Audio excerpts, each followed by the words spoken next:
Si Karina Milei administra, ¿quién puede ver y quién no puede ver a Javier Milei? Realmente, ¿quién gobierna la Argentina? Bienvenidos a TEMAP, el espacio que habita la neurosis argentina. Esta semana nuestro presidente Javier Milei brilló por su ausencia. Supimos gracias a Eduardo Feynman que se había recluido a terminar el libro que supuestamente le iba a dar el Nobel de Economía junto a su amigo Demian Reidel, quien fue expulsado del gobierno por corrupción. Quien asumió la responsabilidad fue la hermana del presidente, Karina Milei, quien está haciendo la punta de lanza del gobierno. Entonces, ¿Milei sigue a cargo o es una fachada? Vamos a estar atentos a ver qué nos dicen las noticias y qué nos dice la información, porque como ustedes saben, somos un grupo pequeño, pero estamos bastante convencidos de que es importante que estemos al tanto de lo que es real y lo que no es real. En una época donde es bastante difícil discernir lo que es real de lo que no es real. El alias y el contacto estarán abajo, acá, o también en la descripción del video. Sin mucho más preámbulo,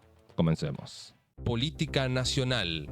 El vocero Adrián Rabier concedió una entrevista al diario de La Pampa, donde, sin aparente conciencia del problema que estaba generando, confirmó lo que la oposición venía denunciando hace meses. El Ministerio de Economía retiene una parte del impuesto a los combustibles que por ley debe destinarse al mantenimiento de rutas. No diría que nada del dinero de ese impuesto va al mantenimiento de rutas. Lo que no te puedo decir ahora es cuánto de lo que se recauda está yendo. Eso dijo Rabier.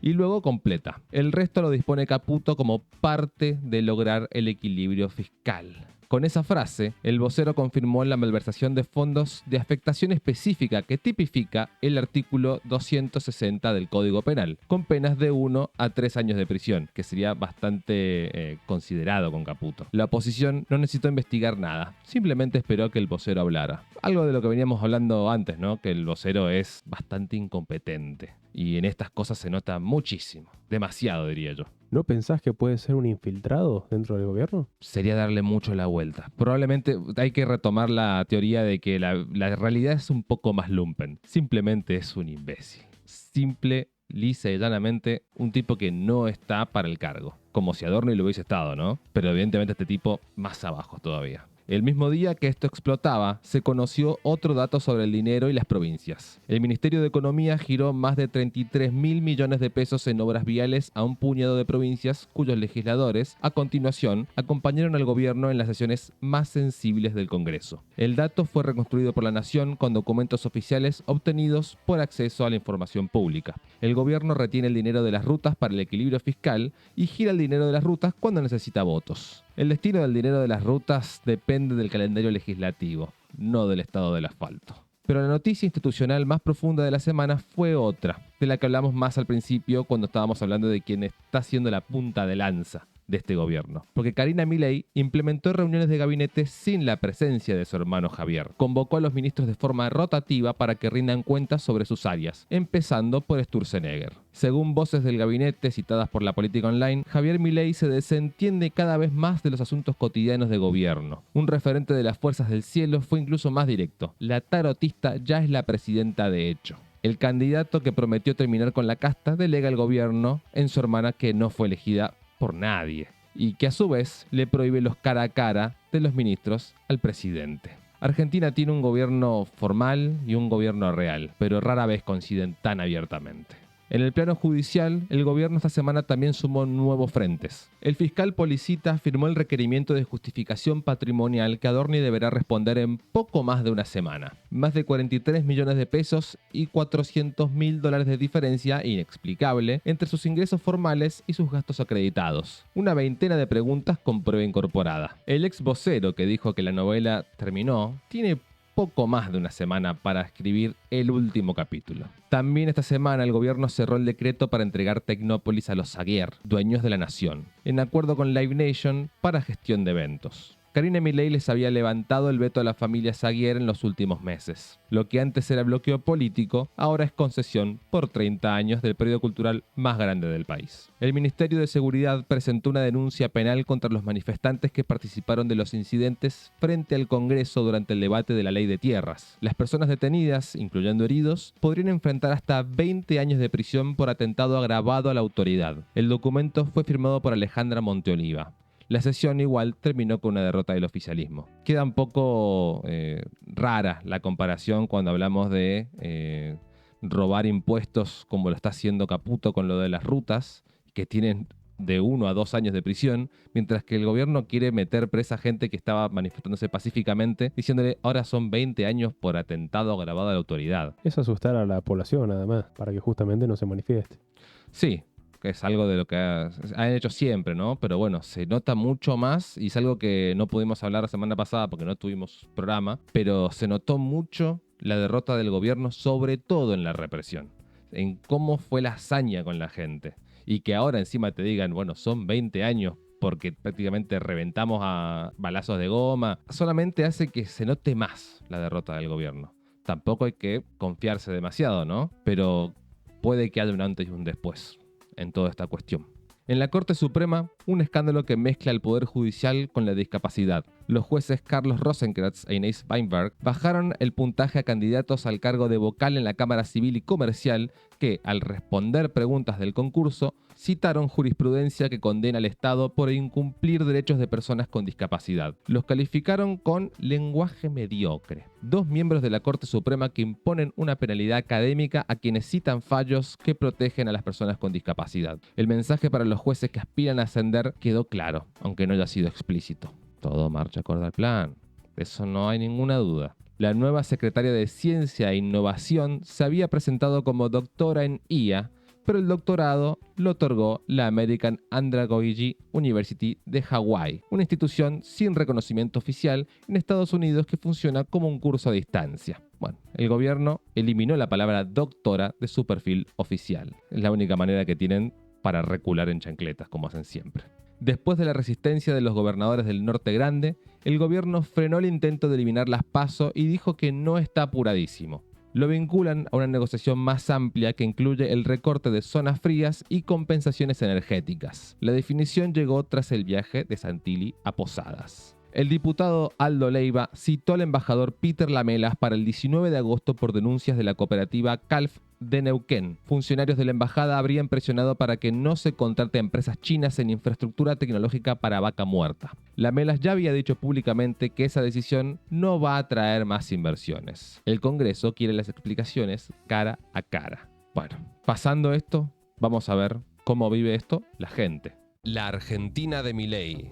La inflación de julio fue de 2,1%, la más alta de los últimos meses, con la interanual en 33,8%. El gobierno responsabilizó a Sergio Massa por un rezago de 36 meses. El rezago de 36 meses significa que la inflación que estamos midiendo ahora es culpa de decisiones de 2023. Si esa lógica aplica, la decisión de subir 15 veces el combustible en 2026 la vamos a ver en los precios de 2029. El argumento sirve para el pasado, pero no sirve para el presente. Argentina también quedó esta semana como el país con mayor mora crediticia de América Latina. El 7,6% de los créditos al sector privado está en situación irregular, apenas 0,5 puntos debajo de Nigeria, que lidera el ranking mundial. Fitch, además, proyecta que el dólar podría terminar 2027 entre 2.047 pesos y 2.246 pesos, con una devaluación del 34% en año electoral. El gobierno celebra el récord de crédito. La calificadora proyecta lo que viene después. En una noticia que es un poco síntoma de época, un matrimonio de jubilados en Chipoleti fue hallado en su departamento en lo que la justicia investiga como un posible pacto suicida. Jorge Horacio Ortiz murió. Su pareja Mabel fue encontrada con vida en estado delicado.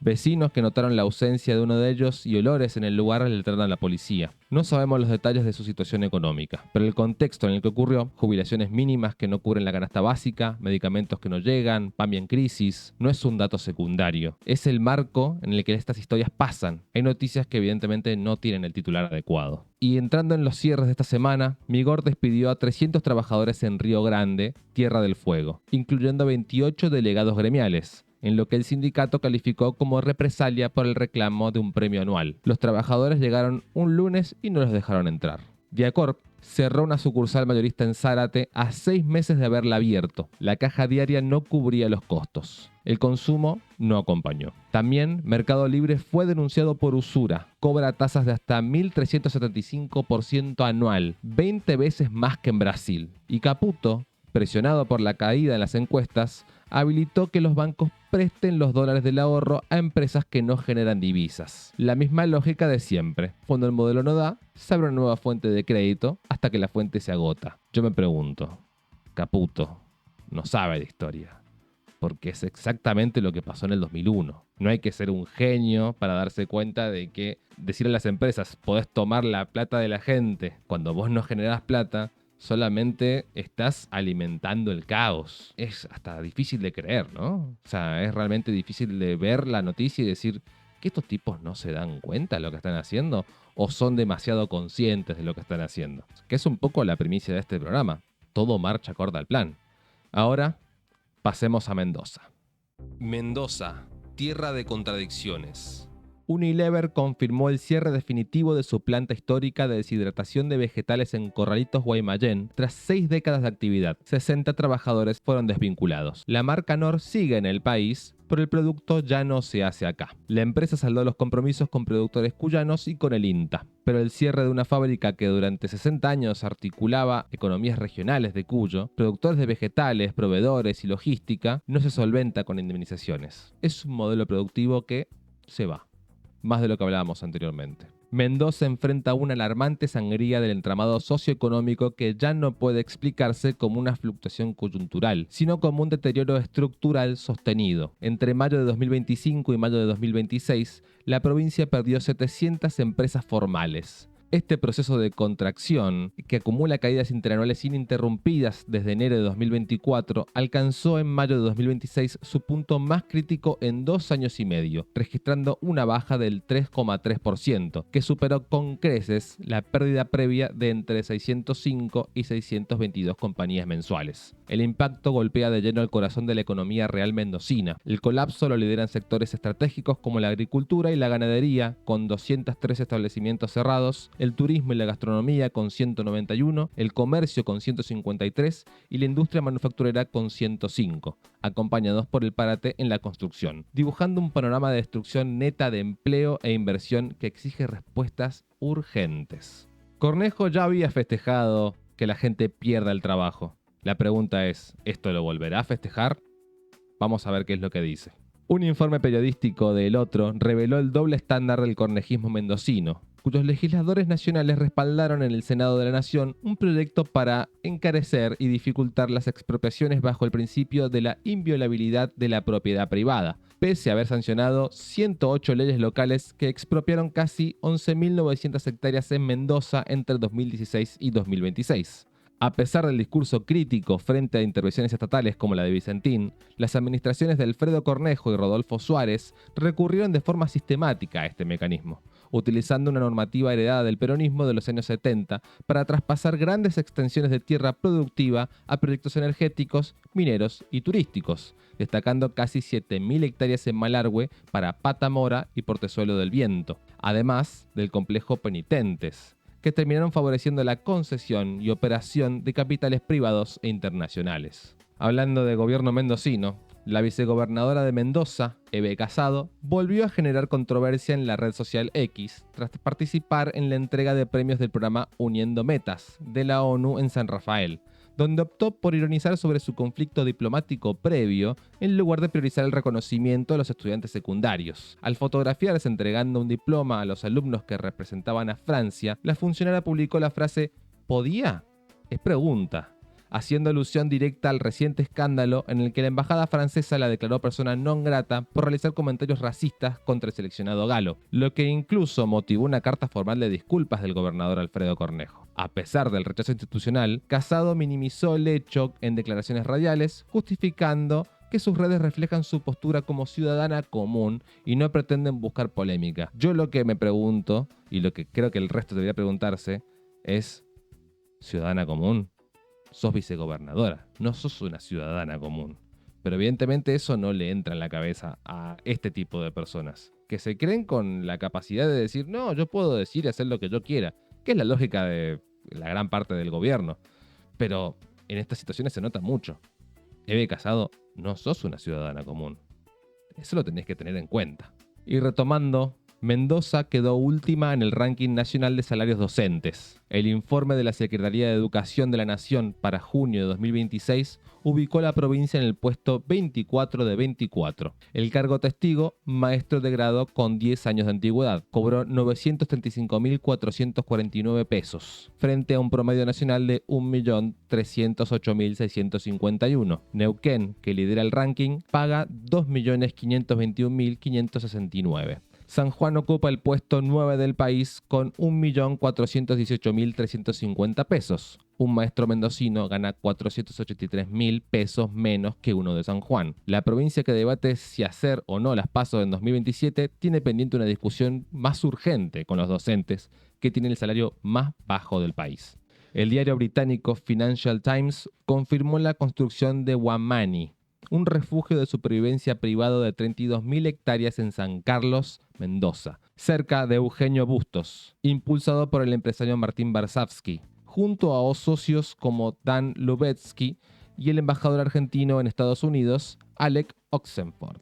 El complejo, diseñado como un búnker antinuclear y autosuficiente para magnates de Silicon Valley ante un posible colapso global o la Tercera Guerra Mundial, ya cuenta con una inversión cercana a los $10 millones, pista de aterrizaje propia, energía solar, servidores de IA desconectados de la red y acceso exclusivo a 4 manantiales de agua dulce. Esta revelación reaviva el debate sobre la soberanía territorial y la extranjerización de la tierra en zonas cordilleranas estratégicas, en una provincia históricamente golpeada por la emergencia hídrica. Yo creo que la pregunta es: ¿qué hacen estos tipos en nuestra provincia? Yo entiendo que hay mucha gente quizá del otro lado del espectro político que dicen hay que cobrarle a los inmigrantes el hospital. Ahora, cuando nos roban hectáreas y nos sacan el agua dulce, eso le da igual, ¿no? Es un poco complicado, ¿no? Después explicar todas estas cosas.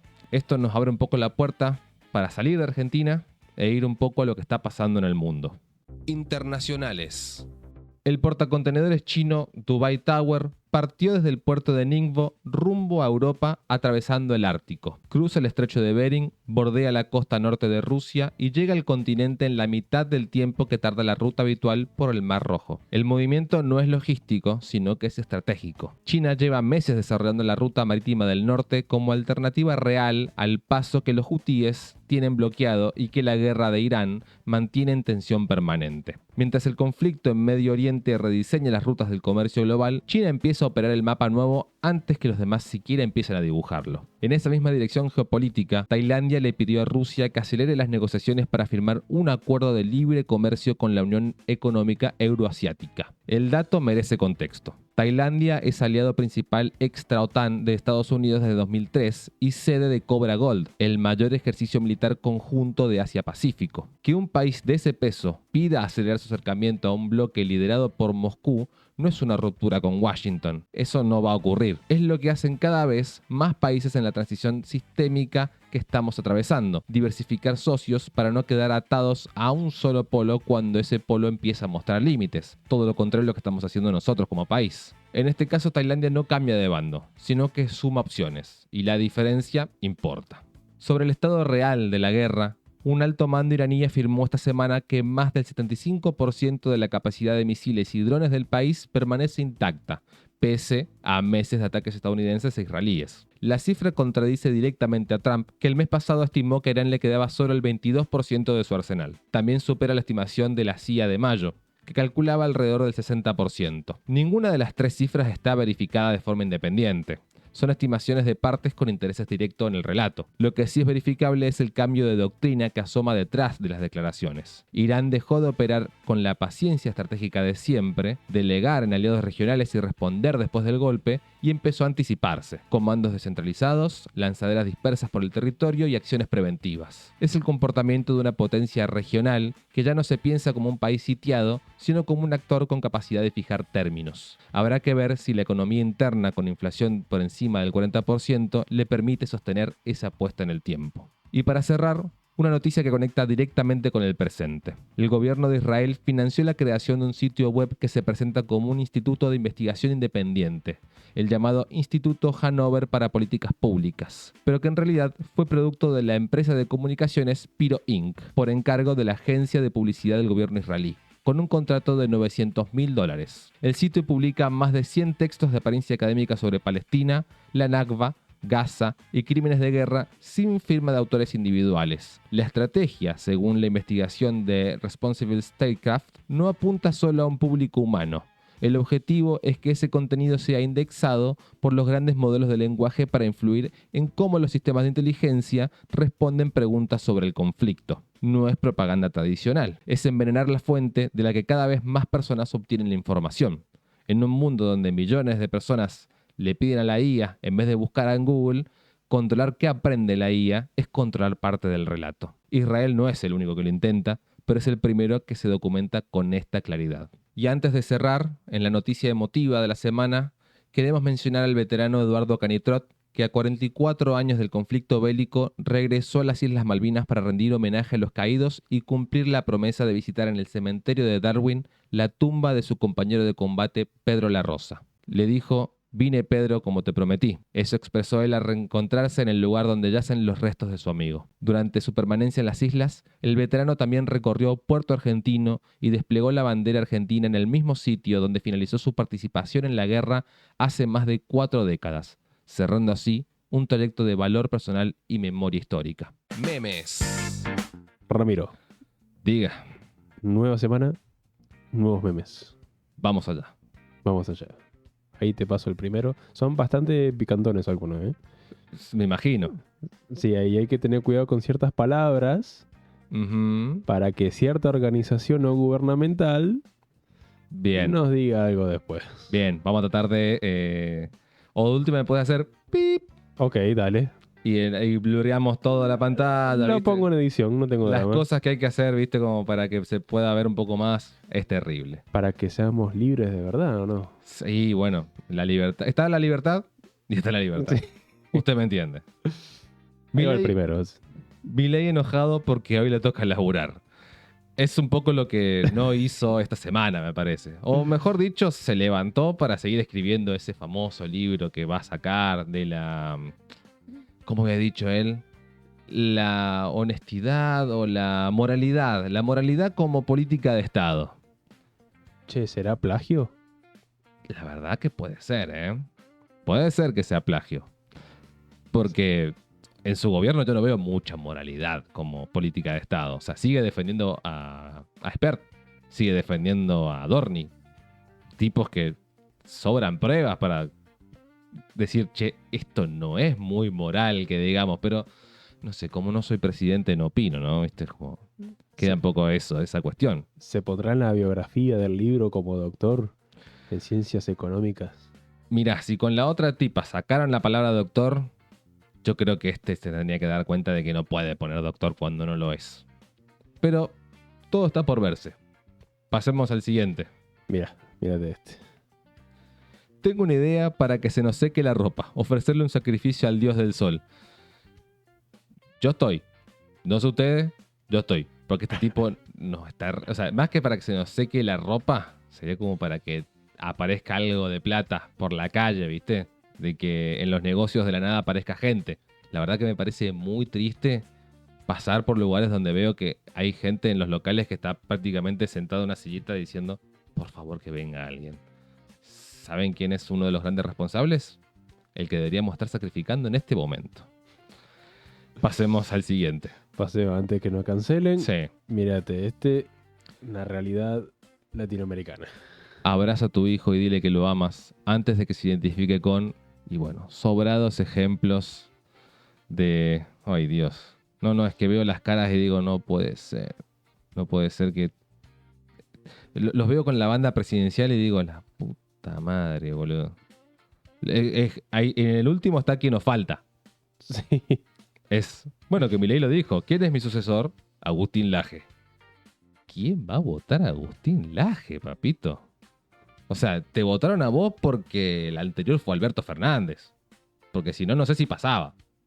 Ahora, después de vos, Agustín Laje, creo que la veo más candidata a Karina, ¿eh? Y mirá lo que te estoy diciendo. Por Dios. Pasemos al siguiente antes de que me enoje de vuelta. Pasemos al siguiente. Bueno, más de lo mismo. Nunca había visto tanta caca junta. La última vez que apareció Milei antes de esta última muestra por el día del fallecimiento del general San Martín. Que no sé si se va a volver a guardar, la verdad. Algo que me llamó mucho la atención de eso es que Milei dijo que San Martín no se metía en política. ¿Cómo se nota que no saben de historia? Eso también se refleja mucho en las escuelas. Sí. El hecho de que cuando se dan discursos acerca de San Martín, siempre se lo trata como un militar, Sí. no como un político. Mientras que San Martín era un político Era tremendo. un ser extremadamente político. Pero bueno, creo que Milei se dirige mucho a su público. Sí, que mucho no sabe tampoco. Exactamente. Tienen una cuestión, una enemistad específica con el conocimiento real y verificable. Pero bueno, viste cómo son las cosas. Vamos a pasar al siguiente. Guarda con este, ¿eh? Ay, por Dios.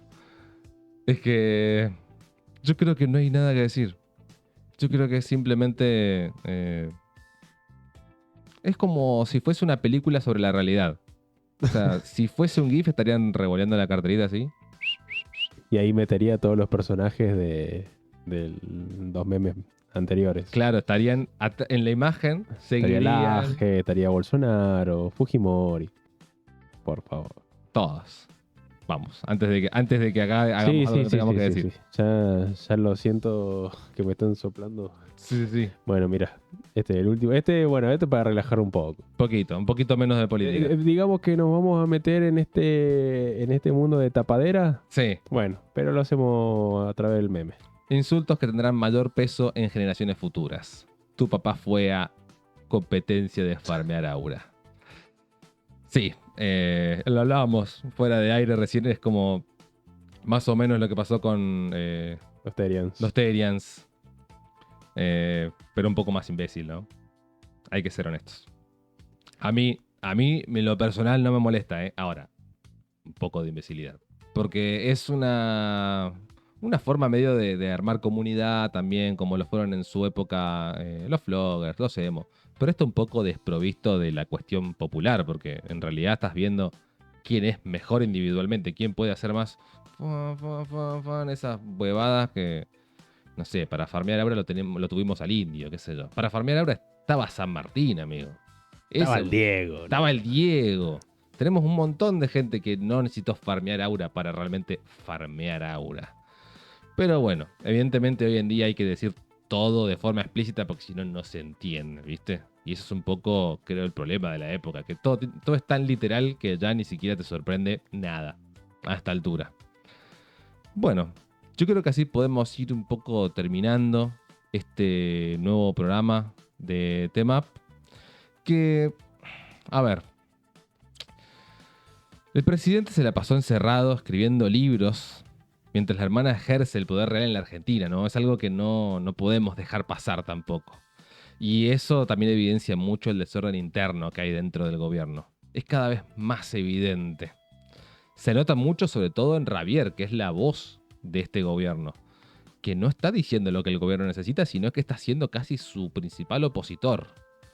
Y bueno, hay que superar a Dorni en ser completamente inservible. Pero Dorni al menos tenía la vocación de hacer de farol, ¿no? De llevarse la atención. Pero no se preocupen, ¿eh? Porque todo marcha acorde al plan. ¿Está claro? Espero que sí. Muchísimas gracias por acompañarnos y nos vemos la próxima. Chau, chau.